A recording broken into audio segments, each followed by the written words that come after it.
Alien skin olugendo lwe lwongedde okubanga ate lugendamu amakoona. Edubai ate bibino ebyabaddeyo wabula ate amakomawo ge ate nago agafuuse mazibu. Nkwaniriza ku News UG omusunsuzi ambassador nze ndiwo kati okubanga ate ndukuteera olunaku lwaleero.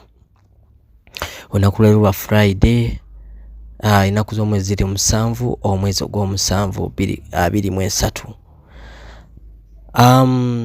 Alien skin yagenda e Dubai embeera n'ekyankalanamuuko we yali alina okuperformingako olunaku n'ataperforminga yafuna obutakkaanya n'abamu ku baamutegeka so oba oliawo olw'enjogera ye etatambula bulungi ne basala okuba nga bongezayo ekivulu enkeera yaalwo era ekivulu nekyapeninga.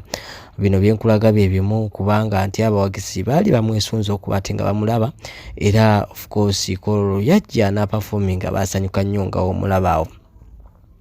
Wabula ate amawulire agatandise okuba nga gatambula ngaze gatambula ebbanga tumanyi nti oba oliawo anaakyusaamu naye nga ebimwogerako si birungi oluvannyuma lw'okubanga nti ayagala kubanga atambulira mu mbeera za Bobi Wine naye ng'ate Bobi Wine yagala otambuliramu bw'atyo si bwe yeeyisanga. Bobi Wine yategeranga nnyo ab'amawulire. Bobi Wine yawanga obudde ab'amawulire ate ne babako bye bakola. Wabula tumaze otegeera nti Alien Skin alaba nti omulembe gwa TikTok ate oba oliawo gwe gumusobola oba gwe gumutadde ku level ndala wabula ng'agamba nti bannamawulire tebalina kye bamwongeddeko wabula okumuggyako bujja content ate okubanga ate bamufunamu. Alien Skin wetugeraageranya ku bayimbi abazze babaawo mu mbeera ze nga wooziraba twogera ku Clever J era mukwano gw'essaawa zino gwe bakoze n'akayimba binyuma bitya. Clever J nali sinaana kulowooza okuba nga nzijja wano e Kampala ate era nga sirowooza nti oba ndikola amawulire gano genkola. Clever J yakubako Mazuwanani, ensi yaleeta ennyimba nnyingi. Clever J yalinnya ennyonyi mu nsi ez'enjawulo. Clever J akubye Sudaani. Clever J abaddenga ne eggaali gye tuyita eggaali Alien Skin biwero nga emotoka eziwera ddala nga 7 ziwerekerako Clever J ate Clever J ng'alina ba bodyguard abawera 40 wabula nga tolina ky'omugamba. Wetwogerera Clever J yagwa ne waabeera bambi wennyanyimiza tosobola kutegeera nti oba ye Clever J. Clever J gwe twogerako ssaawa zino talina wadde n'emmotoka talina wadde ne piki talina n'eggaali yoyo Clever J.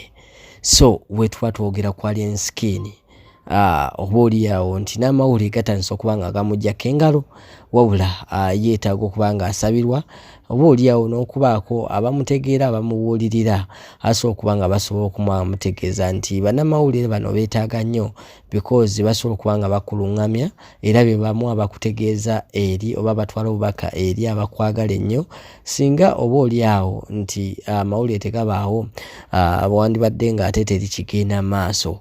Alien Skin yakomyewo nalangira era bannamawulire ogamba nti emboozi y'omu America nali njitunda $5,000,000 bannamawulire teri n'omu yagigula ate enzize n'eya Dubai ate tulabe banaagimpamu meka.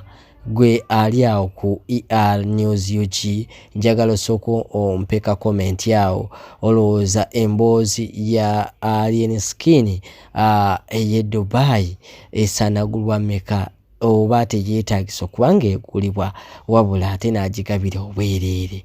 Abange Alien Skin bw'ati waawo watuuse oba nze ambassador omusunsuzi nkomawo nate ebigenda maaso mu Federation nga we nabagambye Moses Matovu yavuddeyo mu kibiina kya Eddie Kenzo.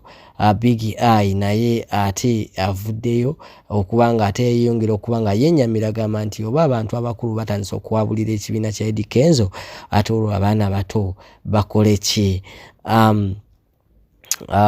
Really puzzle lunabe Avudeyo n'ayogera ku nsonga za kamiliyoni okuba nga akulongoosebwa n'abantu abavayo nga batandise okuba nga bamubika.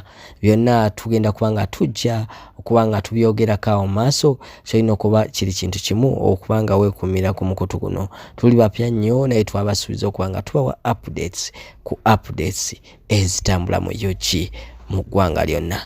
Nze omusunsuzi ambassador Kaka Nateera ngenda kuba nga nkomawo nkusunsulire